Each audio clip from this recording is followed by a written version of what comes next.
Hola mi gente, ¿cómo están? Mi nombre es Alba Mar, me pueden decir Alba. El canal se llama Seriela, estamos aquí para hablar de libros, algunos de ellos en español desde Puerto Rico. Hello, my name is Alba Mar, you may call me Alba, the channel name is Seriela. We're here to talk about books and some of them in Spanish from Puerto Rico. And my honeymoon with nonfiction November is officially over. I've had a rude, very rude awakening this pandemic 2020 awful year. Yeah. What hurt me most was that I finished DNFing most of my Puerto Rican books. And so let me explain why before my phone turns off. This is the second time I'm doing this, so let's go. The first one that I DNF'd was Oscar Collazo's memoir, Memorias de un patriota encarcelado. This was supposed to be a memoir of one of our political prisoners who participated in the 1950 nationalist insurrection. Why did I DNF it? Because I don't know who wrote it. This was supposed to be based on a compilation of letters that he wrote to his daughter. And it shows because, first of all, it's written in a third person and a style that is not nonfiction at all. It reads like someone was trying to write a novel. And if you saw one of my recent videos, you'll remember that that's one of the things that I do not like to see in a nonfiction book is when they try to novelize it. The language style then was reminiscent of that type of novel of the 1930s. And it read like a coming-of-age book. More than half of the book was about his childhood and his adolescence. By the time I DNF'd, I still had not gotten to a substantial part of his political awakening. So I had to DNF it, and I was very, very disappointed. Fortunately, I then read and finished Winnie Mandela, Part of My Soul Went With Him, which was published in 1984, while Nelson Mandela was already serving his life sentence, and she was banned to one of the townships. This was very well written and edited. They're based on interviews with Winnie Mandela, so you hear her first-person voice through the interviews. Very well researched, has footnotes, and is very well organized and put together. I will link down below a video that the video that inspired me to pick up this book. It was a review by the channel name is called Books by Leynes, and she did a wonderful review of this book. And she was absolutely correct.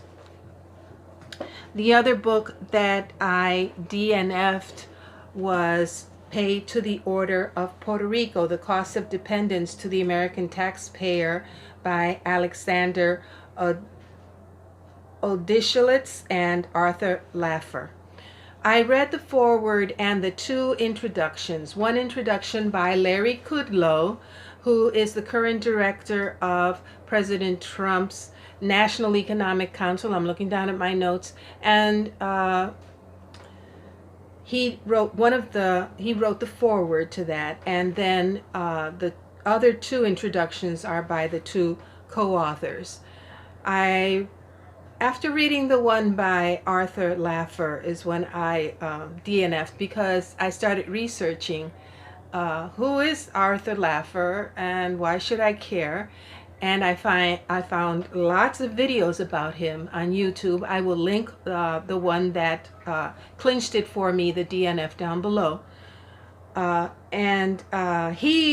Laffer was recently awarded the Presidential Medal of Freedom for his contributions to the field of economics. One of the first things that comes up in both the foreword and the introduction to this book is the fact that Arthur Laffer in 1979-1980s was a consultant to our colonial governors here, and lots of his policies have been implemented. So I have lived the consequences of those policies for the past decades here in Puerto Rico, and we're seeing the consequences of those policies right now with the Fiscal Control Board. Yeah, so no. And I was so disillusioned by that time that I just have DNF'd or suspended the rest of my my nonfiction. I started reading Las Venas Abiertas de América Latina, and I needed the English backup. So once I'm secure and feeling a little better, maybe in 2021 I will tackle this one again, like I tackled Don Quixote, with the Spanish, reading the Spanish, but with the English backup, which is what happens to people when they're brought up in the diaspora.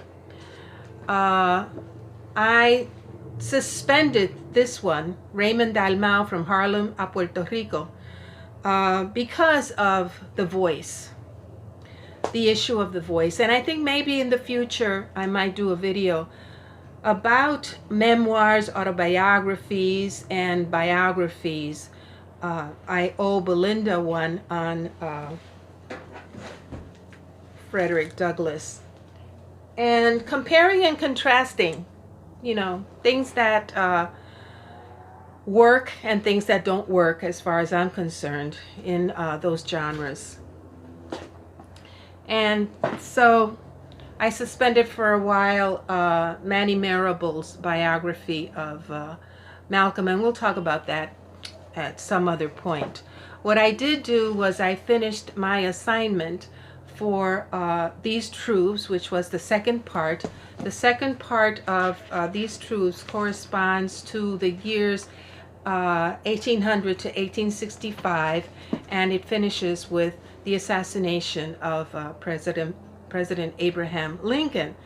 Yeah, what really stands out to me about this history by Jill Lepore is that she never lets you forget that slavery is an essential part of the history of the United States.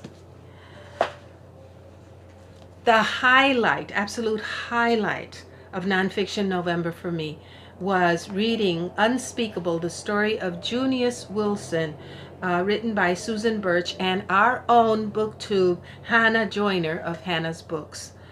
This was a heart-wrenching, valuable addition to United States history. This is the story of a deaf African-American young man, teenager, who was interred in a mental institution for more than 67 years of his life.